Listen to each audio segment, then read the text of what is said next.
حضرت ہارون علیہ السلام حضرت موسیٰ علیہ السلام کے بھائی تھے اور بعض روایات کی بنا پر آپ حضرت موسیٰ سے بڑے تھے، لیکن خدا نے انہیں حضرت موسیٰ علیہ السلام کا جانشین بنایا تھا۔ لفظ ہارون کے معنی عبرانی زبان میں سرخ اور سفید کے ہیں۔ تواریخ میں ہے کہ حضرت ہارون بڑے خوبصورت اور گورے رنگ کے انسان تھے۔ حضرت موسیٰ علیہ السلام اگرچہ خود کافی طویل القامت تھے، لیکن حضرت ہارون ان سے بھی زیادہ بلند اور قامت تھے۔ حضرت موسیٰ کا رنگ گندمی تھا، لیکن حضرت ہارون نہایت گورے چٹے اور خوبصورت تھے۔ حضرت موسیٰ علیہ السلام کی طبیعت میں غصہ تھا، ہیبت تھی، لیکن حضرت ہارون علیہ السلام بڑے صبور اور متحمل مزاج تھے۔ آپ کے لقب کی بات کریں تو آپ کا لقب وزیر، امام اور خلیفہ تھا۔ آپ شروع میں تجارت کرتے تھے، بعد میں درجہ وزارت و امامت و خلافت پر فائز ہوئے اور اس کے بعد نبی بنائے گئے۔ قرآن مجید اور دیگر تواریخ میں ہے کہ حضرت ہارون حضرت موسیٰ کی شب و روز خدمت کرتے رہے، ان کی تبلیغ کی کوشش میں برابر کے شریک رہے۔ فرعون سے جس قدر حضرت موسیٰ کے مارکے ہوئے، سب میں حضرت ہارون ساتھ ساتھ تھے، اور جن جن مشکلات میں حضرت موسیٰ مبتلا ہوئے، ان تمام مشکلات اور مراحل میں حضرت ہارون بھی شریک کار رہے۔ حضرت ہارون اگرچہ مثل حضرت موسیٰ اور یوشع و کالب واقع تیہ کے 40 سالہ چکر میں رہے، لیکن ان کی گردش سے متاثر نہیں ہوئے، یعنی خداوند عالم نے ان لوگوں کو اس کے تاثر سے محفوظ رکھا تھا، اور جو کچھ ہو رہا تھا وہ ان حضرات کے علم میں تھا، اور خدا نے انہیں بتا دیا تھا کہ بنی اسرائیل کی حرکات کی بنا پر اب انہیں اسی جنگل میں بھٹکا دیا جائے گا، مگر چونکہ یہ قوم تمہاری ہے، لہٰذا تم بھی ان کی نگرانی کے لیے انہی کے ہمراہ رہو گے۔ اس 4 سالہ مدت میں بڑے بڑے واقعات رونما ہوئے، جن کا ذکر ہم حضرت موسیٰ علیہ السلام کے حالات میں بیان کر چکے ہیں، اور کچھ حصہ ہم حضرت یوشع بن نون کے تذکرے میں بھی بیان کریں گے۔ ایک روایت میں ہے کہ حضرت موسیٰ علیہ السلام ایک بار حضرت ہارون کو کوہ طور پر لیے جا رہے تھے کہ راستے میں ان کا انتقال ہو گیا۔ ناسخ التواریخ میں ہے کہ حضرت موسیٰ علیہ السلام مقام قادیس سے روانہ ہو کر جب جبل حور پر پہنچے تو خداوند عالم کا خطاب پہنچا کہ اے موسیٰ، اب ہارون کی مدت عمر ختم ہو گئی ہے اور وہ اپنے عزیزوں سے ملحق ہونا چاہتے ہیں، لہٰذا انہیں اسی کوہ حور پر روک دو اور ان کے فرزند العازر کو طلب کر کے ان کا لباس ان کے بیٹے العازر کو پہنا کر ان کا جانشین بنا دو۔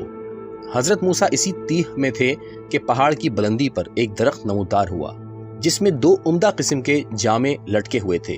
حضرت موسیٰ علیہ السلام نے حضرت ہارون سے فرمایا کہ تم ان جاموں یعنی کپڑوں کو پہن لو اور اپنا لباس العازر کو پہنا دو۔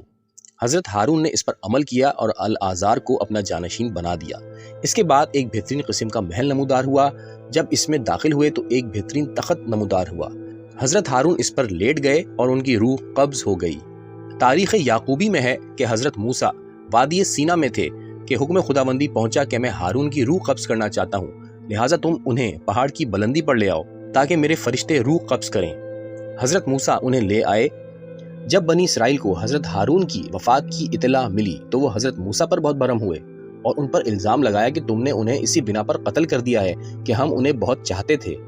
اس بات پر خدا نے اس تخت کو ان لوگوں پر ظاہر کر کے واضح کیا کہ یہ اپنی موت سے مرے ہیں۔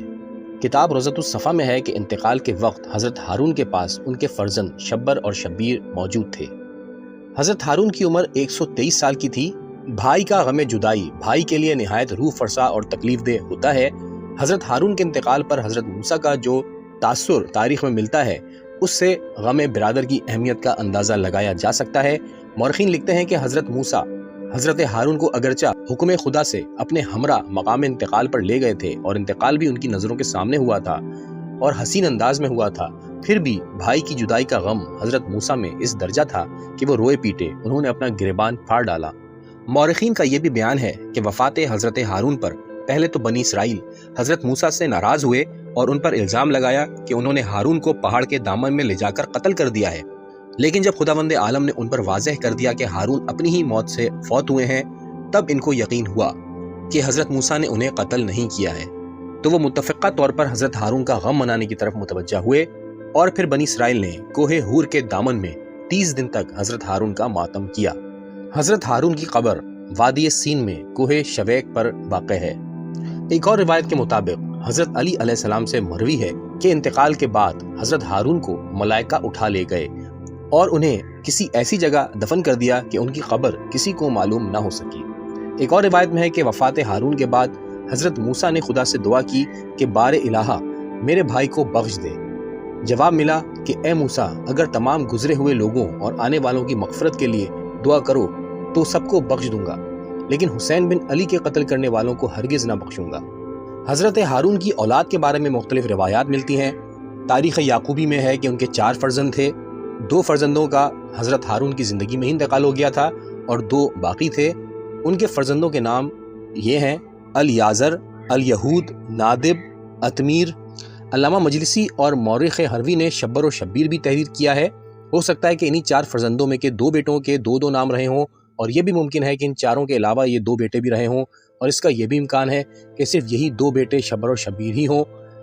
حضرت امام جعفر صادق علیہ السلام نے ایک سوال کے جواب میں انہی 2 بیٹوں کا ذکر فرمایا ہے، یعنی شبر اور شبیر کا۔ روایت کے مطابق حضرت امام جعفر صادق سے پوچھا گیا کہ حضرت موسیٰ نے پہلے وفات پائی ہے یا حضرت ہارون نے؟ آپ نے ارشاد فرمایا کہ حضرت ہارون پہلے فوت ہوئے ہیں۔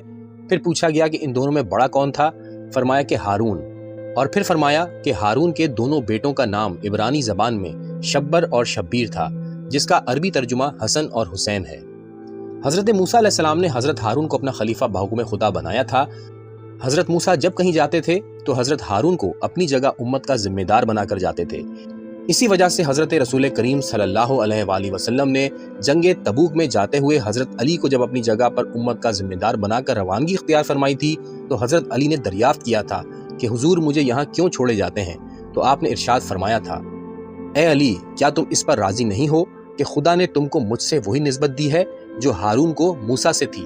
البتہ یہ بات ضرور ہے کہ میرے بعد کوئی نبی نہ ہوگا۔ یعنی فرق صرف یہ ہے کہ حضرت موسیٰ کی طرح حضرت ہارون بھی نبی ہوئے تھے، مگر چونکہ میرے بعد نبوت نہ ہوگی اور میری موجودگی میں کسی نبی کی ضرورت نہیں، اس لیے تم نہ میری زندگی میں اور نہ میری ظاہری موت کے بعد نبی ہو سکو گے۔ مطلب یہ ہے کہ اگر میں خاتم النبیین نہ ہوتا تو بے شک تم میرے بعد نبی ہوتے۔ اس حدیث کو حدیث منزلت بھی کہتے ہیں۔ حضرت رسول کریم صلی اللہ علیہ وآلہ وسلم نے اس حدیث میں حضرت علی کی منزلت کی وضاحت فرمائی ہے۔ حضرت ہارون